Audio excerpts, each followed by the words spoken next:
was a popular article that came out about a month ago titled Practicing Islam in Short Shorts. And it's about a Muslim woman who prays, she fasts, reads the Quran, but she also wears short shorts, drinks whiskey, does drugs, and doesn't see any contradiction with any of that. Overall, I thought it was an introspective piece and expressed things that a lot of Muslims are feeling and are struggling with. That being said, I thought that the essay got a number of things wrong. One of the things that really annoyed me actually about the article was its characterization of traditional or conservative Islam, the Islam that says don't drink whiskey, don't do drugs, or dress provocatively. The author characterizes that Islam as fossilized and inflexible. Look, criticizing traditional Islam and organized religion in general is not exactly controversial or groundbreaking in this day and age. People have been calling organized religion strict, inflexible, overbearing for a long, long time. At this point, it's just something that many of us simply assume. Think about that famous religious zealot Ned Flanders, for example, on the popular TV show The Simpsons. He's awkward, out of touch, and just a loser. No one wants to be Ned Flanders. So if organized religion is inflexible and strict, the opposite of religion is liberating and freeing. Just throw off the chains of traditional religion and let loose. Be yourself. Live every day to the max. That's the message that we're given over and over again, and it's a dichotomy that is really drilled home. And the idea is that organized religion is equal to strictness and burden, whereas throwing off religion or leaving religion is equated with being liberated and having fun. So do we as Muslims have to accept this dichotomy? What I've noticed is that even conservative Muslims, unfortunately, are too willing to accept this idea.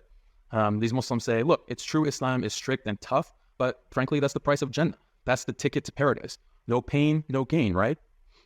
But I don't buy that because that's giving way too much credit to the alternative lifestyle, the short shorts way of life. Because let's be real here, life is not easy for anyone. Everyone has to abide by rules, regulations, and stricture. Doesn't matter if you're liberal or conservative, Muslim or non-Muslim. The problem is the rules and regulation of religion are psychologically experienced by people today as burdensome. And the rules and regulations of day-to-day culture, they're not experienced as burdensome at all. They're experienced as liberation or freedom of choice or just living your everyday life. We can talk about the example of short shorts itself. When you really think about it on a conceptual level, are short shorts really more liberating than a long skirt or an abaya? How can a piece of fabric be inherently more or less liberating than another piece of fabric? Sure, Islam has rules of dress for women and men, and people are quick to call that oppression, but newsflash, every culture and society on earth has rules of dress. Even in Western so-called liberated society, you have dress codes, you have standards of fashion, there are parts of the body you can and cannot expose by force of law, like indecent exposure laws. But even beyond the law, look at all the pressure women and especially young girls feel to dress sexy, to look like Beyonce in this hypersexualized society that we live in. We're even seeing an epidemic of depression in young girls, but no one calls any of that oppression. Why? Or even consider cosmetic surgery. What I wonder is covering your hair, more burdensome, or literally mutilating your body so that you fit some arbitrary standard of beauty? The question is, why is the hijab seen as a symbol of oppression, but putting yourself under the knife so you can find a boyfriend or a husband and feel loved and beautiful and accepted in society, why is that seen as okay or even praiseworthy as an act of self-expression? To me, personally, it makes absolutely no sense.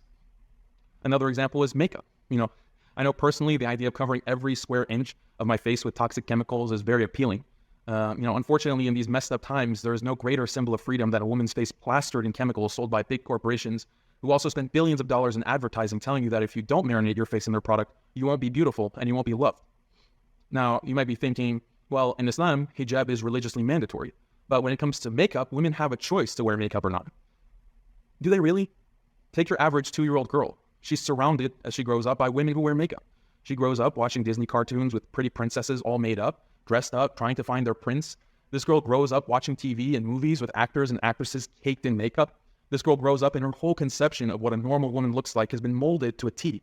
Her whole definition of not only what is beautiful, but also of what is decent and proper, everything has been implanted in her mind and her innermost consciousness. So after all of that, if she starts wearing makeup as a young woman, do we really call that a choice? I don't. I call that indoctrination. I call that brainwashing. And it's obvious that if you tell this girl, hey, don't paint yourself up like a circus clown, don't dress in short shorts, and so on, obviously she'll think that you're crazy and that you're trying to restrict her and that the rules you're proposing are too strict and burdensome. But again, look at it from a different perspective. You have this young woman who has been brainwashed into thinking that she needs to spend countless hours carefully coloring her face according to arbitrary standards, and ultimately is very ritualistic and unnatural. And that's really the danger of Western monoculture that's being spread throughout the world via satellite TV and internet. More and more kids around the world are growing up consuming this stuff, watching this stuff, and they're internalizing these Western standards of dress and life and being conditioned to think of it as uniquely normal and healthy and decent. And anything that contradicts those standards and that lifestyle is seen as uniquely oppressive and unnatural and unhealthy. traditional religions like Islam stand no chance given that background of conditioning.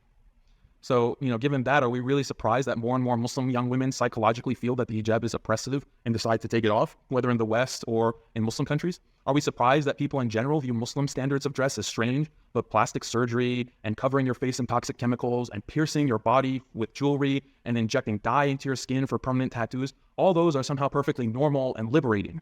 Why?